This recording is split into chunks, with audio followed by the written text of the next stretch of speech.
all of you, and I thank God for bringing me here today. And I want to thank Mary and Lindy for the performance, and it was very touching, and I thank God for all of you.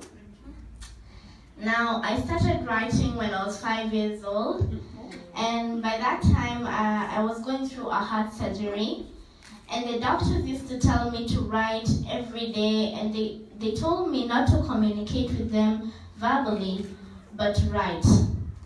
And even after we left the hospital, that writing talent never left me. It has always been with me. And when I was 8 years old, my mom published my first book. Actually, I published the first book.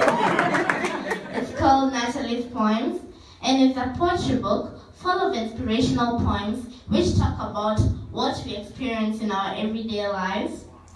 And my second book is called Kenya, My Country, My Story. The reason I wrote this book is because many Kenyans love talking about the negative things that have happened. And so I thought to myself, why can't I write all the positive things that have happened in Kenya in a book? And the second reason I wrote this book is because I wanted to celebrate all the great Kenyans who have made a difference in our country, and what we can do to make our country a better place for all Kenyans to live in.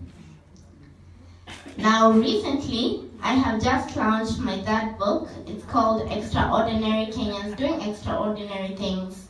And it's about 40 Kenyans, 20 men and 20 women who are all doing great things in different fields. And the good thing about them is that they have all overcome challenges just to achieve their goals. And this is what actually inspired me into writing this book.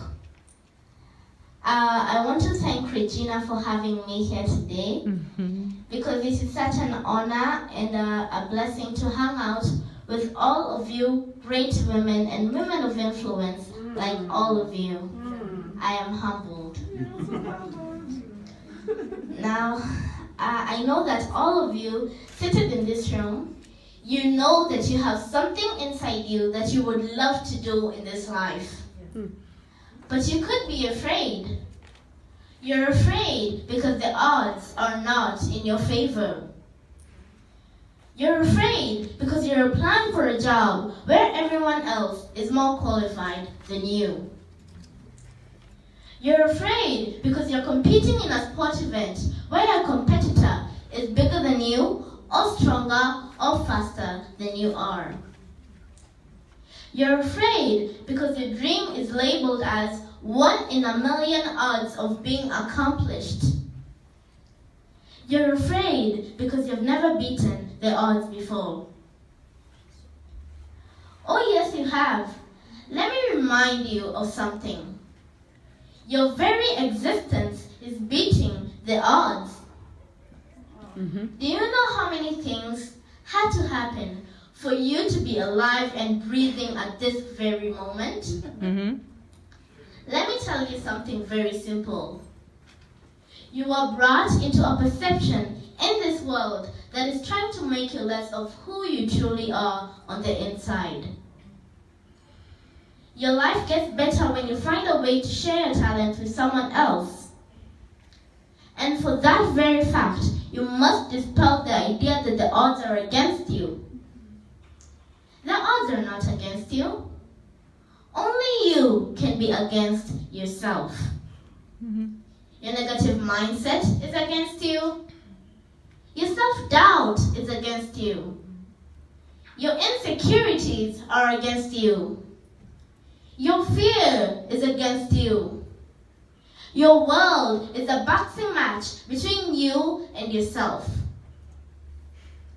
You've got to stop cowering in the corner. You've got to stop ducking for cover while you're beating yourself down. You've got to learn how to fight back. And you do this by taking 100% responsibility for your results. You do this by not needing the rest of the world to approve you or focus on becoming the person who is able to approve him or herself. And the only way to do that is to declare yourself powerful than your circumstances. You should rise up, look the circumstances in the eye and say that, I am going to conquer you. I am going to destroy you. I am going to rise up and prosper regardless in the situation that I find myself in. And if you cultivate that conviction, something magical begins to happen. You stop leaning on the ropes for dear life. You start becoming agile and dodging whatever life throws your way. You stop living in the defensive and start taking risk. You begin to realize who you truly are, because who you truly are is the person that you really need to become. In my new book, I have written all these 40 beautiful Kenyans who have all overcome challenges just to achieve their goals. These people have gone beyond their limitations. And some of their limitations were disabilities, social expectations, societal vibes, poverty, and tragedies. I wrote about all these people because they have walked among us and have allowed inspiration to seep out of their lives into our lives. Each person in this book gives us something that we can be able to apply to our life stories. Hard work, courage, practice, service above self, commitment to values, gratitude, and so much more. I am giving you a glimpse into the soul of Kenya because it is beautiful, wholesome, overwhelming, kind, good, and caring. It is also strong, committed, disciplined, and sacrificial. It is beautiful. Now, you all know that I love poetry and I'm a poet, and so I prepared a little piece for all of you. It's called Power of a Black Child. And it goes like this. Their words were meant to heal and mend the broken parts of their motherland, to bring back togetherness and love to our country. Their feet were meant to tread through the tough grounds and work hard to prove to the world that they have everything it takes to lead their country. They live today as their last day, giving their all and leaving marks around everything they touch. Positive marks. Their soul is as clear as the mountain waters. Their beauty doesn't lie upon red lipstick or pencil eyebrow. They know this will fade. Their beauty is in their hearts, soul, and mind. They know that nobody can take this away from them. They are their beauty. And whatever black child knew, they're a gift to their lands, savior to their people.